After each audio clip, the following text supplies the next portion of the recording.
ਇੱਕ ਦਫਾ ਭਾਈ ਆਏ ਸੀ ਕਰੋ ਕਰੋ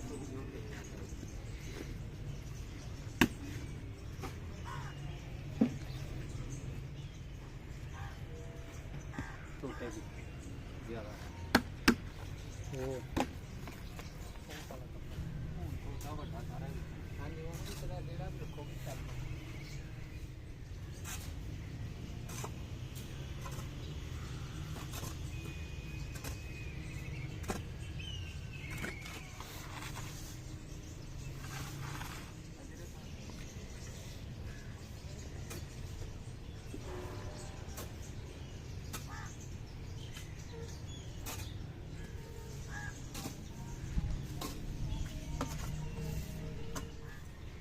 ਉੱਥੋਂ ਪਤਾ ਕਰ ਲਿੱਤਾ ਜੋ ਹੋਇਆ ਠੀਕ ਹੈ ਨਹੀਂ ਸਾਨੂੰ ਵੀ ਪੁੱਛ ਲਿਆ ਕਿ ਜੀ ਆ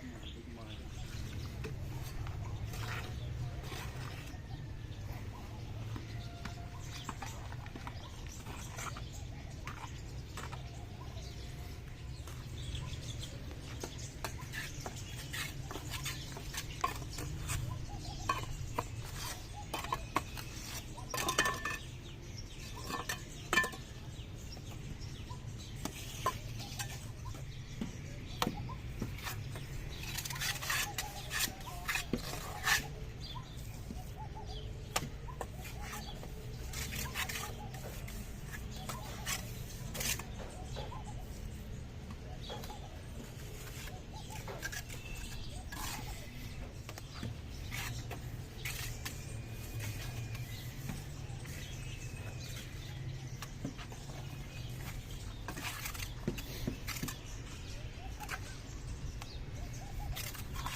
लावो बात पहले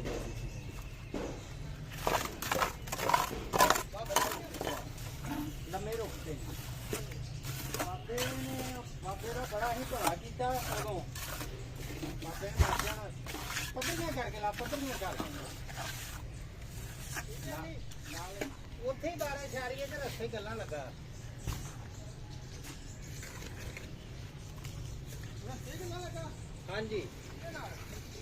सानू ने दसिया वो रिक्शा का की होता नहीं होता बाबा उतो थानू कही जावे लाना लाओ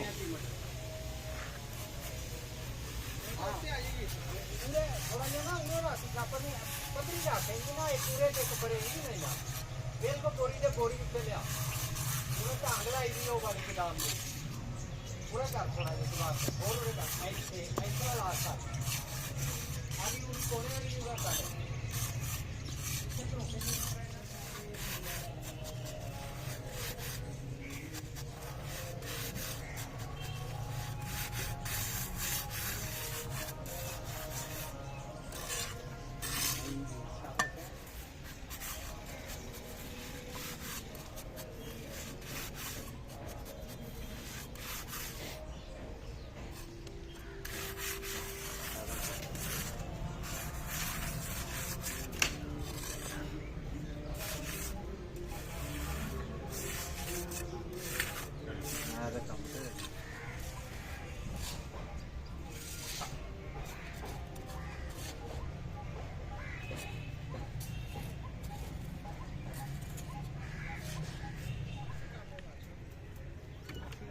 ਪਿਛਲੀ ਦਫਾ ਅਸੀਂ ਉਹਨੂੰ ਮਨਾ ਕੀਤਾ ਸੀ ਕਿ ਤੂੰ ਆਇਆ ਨਾ, ਵੇਚ ਕੇ ਉਹਨਾਂ ਕਰ ਦੇ ਜਰਾ ਖਾ ਦੇ ਅਸੀਂ ਉਹਨੂੰ ਕਿਹਾ ਤੂੰ ਤੂੰ ਕਿਹਾ ਵੀ ਅਸੀਂ ਸਾਨੂੰ ਉਂਝ ਕਪਾ ਦਿੰਦੇ ਜਿੰਨੀ ਦੇਰ ਉਹ ਆਣਾ ਅਸੀਂ 300 ਦਾ ਕੰਮ ਕਰ ਲੈਂਦੇ। ਇਕੱਲਾ ਹੀ ਕਮਾਨ ਵਾਲਾ ਹੈਗਾ ਤਿੰਨ ਕੁੜੀਆਂ ਨੇ ਜਵਾਨ ਇਹੋ ਜਿਹੇ ਦੇ ਵਿੱਚ ਖੋਤੀ ਮਿਲਦੀ ਇੱਥੋਂ ਦੱਸੋ ਅਰੇ ਸਿੱਕੀ ਜਾਣੀ ਨੇ ਉਹਨੂੰ ਵੇਚ ਹੋਈ ਆ ਬਸ ਉਸਨੇ ਉਹ ਗਲਤੀ ਨਾਲ ਉਹਨਾਂ ਲਾ ਲਿਆ ਟਾਇਰ ਤੇ ਲਵਾਣਾ ਰੇ ਉਹ ਪਰੇ ਦੇ ਤੂੰ ਉੱਠੀ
ਜਦੋਂ ਤੁਸੀਂ ਲਾਓਗੇ ਨਾ ਪਾਣੀ ਜੀ ਜੀ ਇਹਨੂੰ ਕਹਿਣਾ ਸਾਈਡ ਤੋਂ ਅਸੀਂ ਪਾਣੀ ਲਾਣਾ ਚਲ ਠੀਕ ਹੈ ਹਾਂ ਜਿਹਨੂੰ ਮਾਰ ਲਓ ਗਰੰਟਰ ਮਾਰੇਗਾ ਨਾ ਜਿਹੜਾ ਖੋਲੋ ਡੈ ਚੱਲ ਚੱਲ ਨਿਕਲ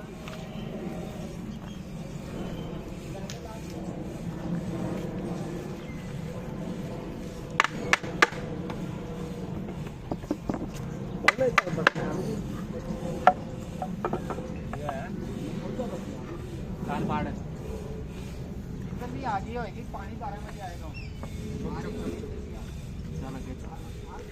आ गई होगी बत्ती जाओगे ना ਉਹਦੇ ਸਿਰਗੇ ਲੈਣ ਤੇ ਉਹਦੇ ਕੋਲੋਂ ਇੱਕ ਪਾਣ ਕੇ ਯਾਰ ਤਾਰ ਆ ਰਹੀ ਹੈ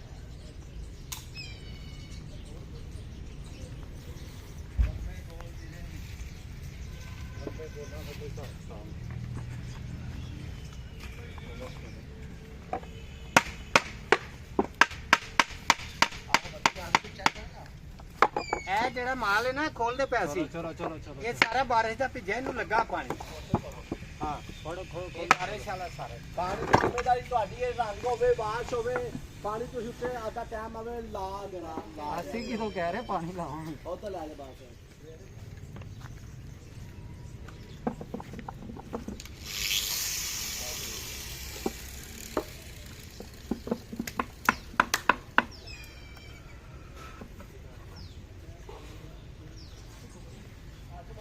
ਇੰਜ ਚੁੱਕੀ ਲੈ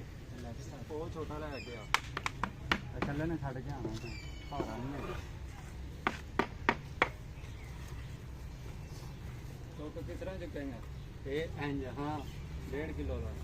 वो पीछे रख के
Thank you.